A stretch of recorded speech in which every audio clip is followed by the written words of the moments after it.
I'm Amanda Kostick. I'm a high school volleyball coach, and I'm an Old Saybrook police officer. I'm Sean Hallett, a member of the U.S. Army Reserves and an infield police officer. I'm Lena Vivo, and I'm a member of the Army Reserves and a Connecticut State Trooper. They're local people. They're your friends and neighbors. Learn more about becoming a police officer. Scan the QR code and get started today.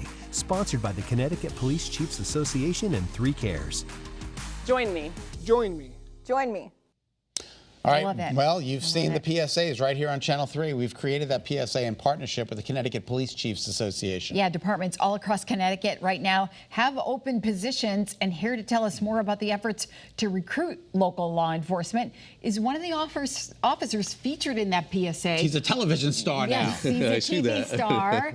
Plainville Police Officer Jose Morales, Yes, thank you so much for being with us. Thank you for having us here. Yeah. Tell us about your personal journey and why you chose to do this. I mean, you were in the just an incredible background. Yeah, this is an innate desire to be a police officer. I knew I was a police officer, or I wanted to be a police officer since I was really little, really young.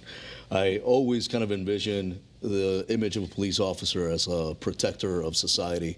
So a really early stage of my life, I decided I wanted to be a police officer. So I kind of took upon that task upon myself to kind of build myself up to that moment. So I first started as a military police officer for the United States Army. Incredible. I've been there Thank you for your for service. 11 years, and then I decided to Absolutely. serve my community being a police officer in Plainville. Absolutely, and you were just saying that there were reasons that you chose Plainville. Yes, I got hired in multiple police departments at the same time. But Plainville also provided me that feeling of wanting to be there. This is a hard job, and we live in hard times where you want to make it as comfortable as possible. So Plainville definitely provided that for me. Also, I'm a family man. I have kids and a wife, so being close from home also helps. So it served multiple purposes for me. Jose, I think a lot of kids grow up thinking, hey, I'm going to be a police officer or police, I'm going to serve my community.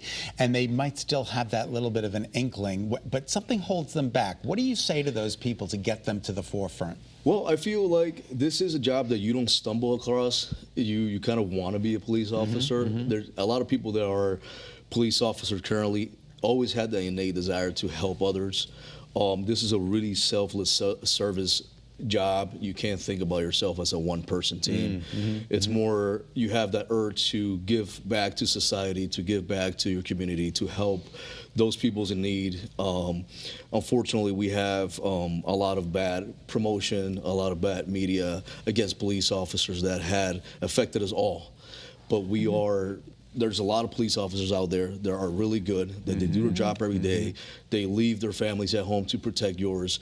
And I think if you want to be that person and you don't want to talk about change, but you want to be part of change, you have to do something that it's bigger than yourself and you're like helping others out. And I think policing is one of those jobs. And that's an incredible feeling, right? I mean, to help It is others rewarding. and to be Really do rewarding. something larger than yourself. Correct. Yeah. So there's a lot of openings, though, across Connecticut, in police departments all across Connecticut. And some of what you're talking about, I'm sure, is, presents some of the challenges as to why there's so many open positions. Yeah, well, we live in hard times where a lot of people don't support the communities don't support police. A lot of people don't support police, and it's because of the actions of a few police officers had kind of damaged the image of all of us. So when people think about police now, they see us as these monsters out there that are just trying to enforce the law in the wrong way. And that's a minute amount of us. A lot of us just want to do the right thing. We work every day to try to help others to become a better version of themselves. And sometimes we get calls when people are going through a lot of hardship, and we try to do our best to make those people feel safe. Absolutely. So I think it's more that you have to know what you're getting into before you endure a career in this field. So I think it has to be promoted out there that what we really do. You have to be in physical shape. You have to be in pretty good shape, right? You have to be in decent physical shape, yes. This could be a motivator. You want to be a police officer, get in shape. But I'm sure there's a ton of people out there that are like, you know what, I have certain skills, but it can translate to what you do. Sure.